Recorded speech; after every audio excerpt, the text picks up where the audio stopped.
السلام علیکم ملګرو د افغانستان د کرکټ ټیم په حق باندې په اړه باندې د پاکستان کرکټ ټیم مایناز بیټسمن میډل اډر بیټسمن یونس خان هغه د T20 ورلد کپ چې کوم دی یو ځل هغه هم ګټلی دی او ډېر یو بهترین بیټسمن تېر شوی دی، ډېر یو زبردسته کپتاني کړې ده.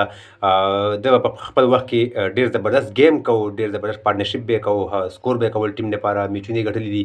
هغه د افغانستان د کرکټ ټیم په اړه باندې څه ویلي دي، نیک تمنا او خواهشات لري د افغانستان د او د افغانستان د ټیم لپاره څه میسج ورکړی د افغانستان د راتلونکي لوبغاړي چې کوم دي د افغانستان په ټیم کې چې کوم لوبغاړي دي د هغې لپاره څه میسج لري او څه میسج ورکوي.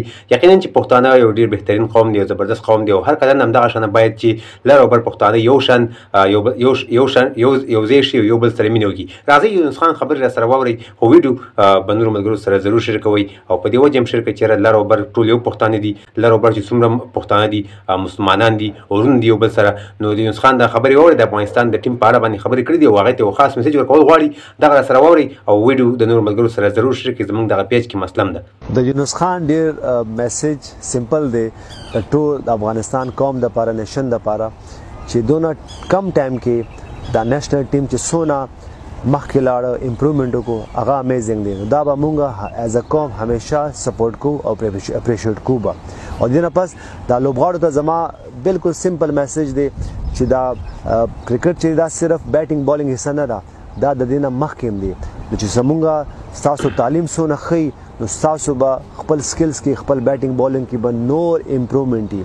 نو خپل ټیم سپورټ کوئ، خپل ځان سپورټ کوئ اور چې یو ځای انشاءالله ډېر زیات ونډرز کولی شئ، کامیابي حاصل کولی شئ. او چې کله زمونږ ستاسو نیشنل فلیګ په ټول دنیا کې په ښارونو کې هغه په هوا کې ځي نو هغه فیلینګ ډېر امپورټنټ دی او ډېر سپیشل دی.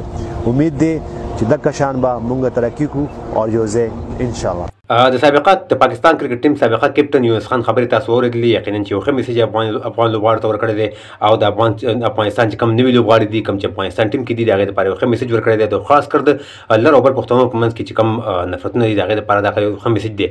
نو د ویډیو کتلو ډېره مننه. ویډیو مخکې ملګرو سره ضرور شریکوئ، زموږ پیج هم سره فالو کوئ، زموږ یوټیوب چینل سره ضرور سبسکرایب کړئ د نور تازه معلوماتو لپاره. نور ښه وخت لرئ، د الله په امان.